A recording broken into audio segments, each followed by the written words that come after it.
Good evening, good morning, and good night. Welcome to Inappropriate Radio. It's your host, Tashana. Let's get into this. So, hi guys. I hope all is well. I hope all is well. The Most High is like, girl. I literally thought we discussed languages. Now we did in regards to translating religious text and just the root and how it began, but we didn't dedicate an entire segment to language. Now this is all Googleable, right? Don't forget. So the most spoken languages are English, Mandarin, Hindi, and Spanish, right? Okay, but the main languages are Arabic, Chinese, English, French, Russian, and Spanish. Now, what's the most interesting is that the most spoken native languages are Mandarin, Spanish, and English. In other words, those languages are the most spoken by people of their natural tongue, right?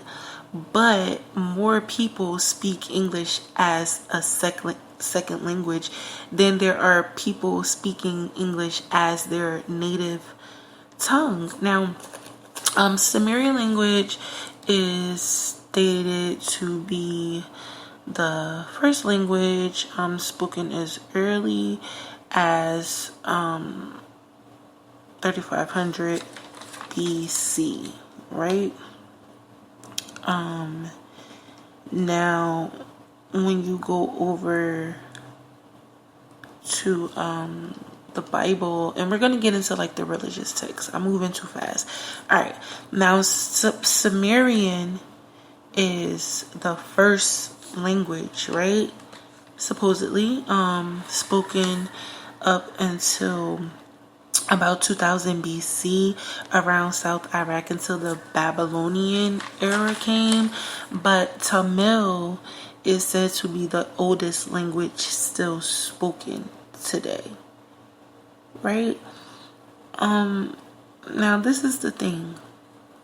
Your tongue, right, is basically in the middle. It's the center of your chakras, right? Other than like scribing and prayer and fast, your voice, right, the things you say is a vibration.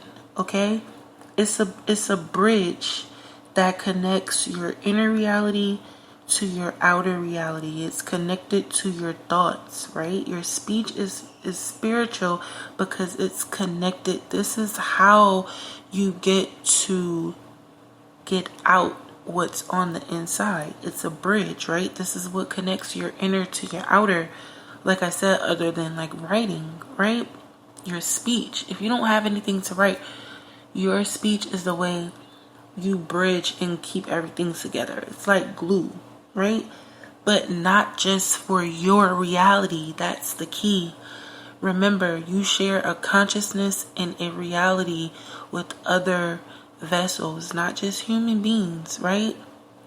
There are angels and a bunch of different spirits roaming around in different forms. Okay? So this is the thing. Now when you go over to religious texts, in the Bible, Genesis talks about, the popular story of the Tower of Babel and how God confused the languages and, how speaking of tongues is important and how his people will speak one language and how not speaking badly or hastily or gossiping, right? How it's not permitted by God. Now, when you go over to Quran, the Quran speaks about how language is the manifestation of Allah's will, but it also is a challenge for research and understanding. Now, I believe it's a Surah. I'm sorry, don't kill me, right? But yeah, that was Surah 55, and it talks about how spoken language is instruction from God, right? How God commanded us to speak. Surah 61 goes into states, it is most hateful to God that you should say that which you do not do, right? Your voice, the things you utter is a vibration that you're putting out into the ethers that you share with other people. Surah 33 goes, it says, guard your duty to Allah and speak your words straight to the point, right? So God is like, look, mean what you say and say what you mean. Don't just say things. That's something I had to work on. Just minding my tongue, right? Now, this is so crazy. And it goes, I'm sorry, there's another story I missed. And of his signs is the creation of the heavens and the earth, and the diversity of your languages and your colors, right? And it just basically goes into how, God is saying that multiple languages is not a punishment, but it's a sign of the power of the Creator, right? Now, think about how your language being ripped away from you can disconnect you from everything that is your reality, okay? This is now your psyche being shifted. If you come to a place where you cannot speak a language of the people, that is crippling, right? For anyone, doesn't matter who or how fast you learn, and at least until you learn those things, what, right? Now, Moses was said to be the first person to write the Bible, and it was in Hebrew. Jesus was said to have spoken Aramaic, while Muhammad, we all know, was said to have spoken Arabic, right? The Quran was revealed in Arabic, which is funny because, it's not funny. These languages belong to the same family. Now, there are over 7,000 languages, living languages, meaning active languages, right, that people are still using. But there are only 147 families, right? So obviously this segment doesn't provide us with enough time to cover all of those things, but I did look into the languages that are spoken the most and that are like the main languages, right? So you have English and Spanish are Indo-European, right? Also Russian and Hindi. But the Russian language belongs to the Slavic branch, and the Hindi belongs to the Indo-Aryan branch, right?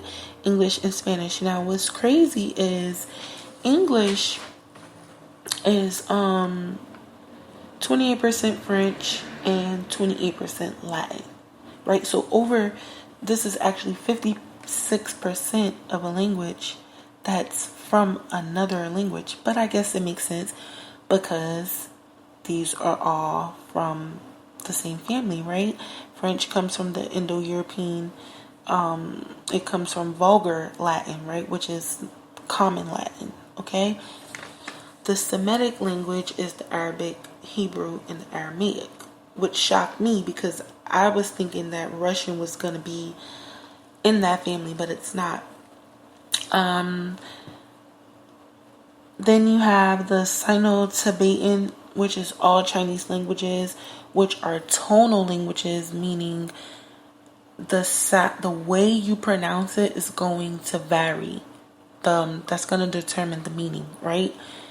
The tones, okay? So we all know how they have like the boo and the duh and the whatever, right? You would have to obviously know the language to know the differences, right? The distinctions between the tones. What also shocked me is that, well, according to research, right, the Korean and the Japanese languages are from the Chinese languages, but the Japan and the Korean languages are closely related, more closely related than all of the other Asian languages, and they are more closely related genetically. So you see how the genes in the languages are following one another. So Japanese, so yeah, the Mandarin is, yeah, the Sino-Tibetan, that's a Chinese language. And we basically went over all the main and the most spoken languages, right? So the fact that there are so many languages, and the languages that are spoken the most, right? With the exception of one, which is Mandarin, right? All come from the same language. Now, this is a testament to people who, actually speak more than one language. You will see how easier it is to navigate through your day, especially if you're in a place that's saturated with different, races and cultures. Because you can have two Asian people, and you can have a Japanese person, and then you can have a Chinese person. Two different cultures. Same race, two different cultures, right? Or let me just use black people, right? You have the black American person from the South, right? And then you have the black American person from the North. Two different cultures, okay? One race, two different cultures. And that's actually the American culture, and then a culture within the American culture. Two cultures being the Southern and the Northern cultures within the American cultures. So, the way we can break that down as far as geographic, that's the same way we can break it down, according to the language. Because if I'm talking and I'm saying John, right, I might be somewhere in the Philly area, or maybe South Jersey, or, something like that. Obviously, the internet and everything is what allows us to engage and pick up on those different things. But I'm saying, let's think back to a time where we didn't have this type of communication, right? I think it's important for us to understand that all things are connected, and God is going to allow the people that He needs to communicate to be able to open themselves up to this. So remember, out of 147 families, right? There are, in this order, English, Mandarin, Hindi, and Spanish. With the exception of Mandarin, which is traditional Chinese, right? All come from one family. So let's try to switch a family, right? Let's try to look for languages that are not in our family. Let's try to learn and expand. Or stay in your family and just expand. Let's start learning. It's going to help us, and it's going to allow our angels to work, to do some work. I'm going to end it here. I do love y'all. I hope y'all are drinking your water, eating your fruit and your vegetables, and sipping on your own tea, because it is free. Alright?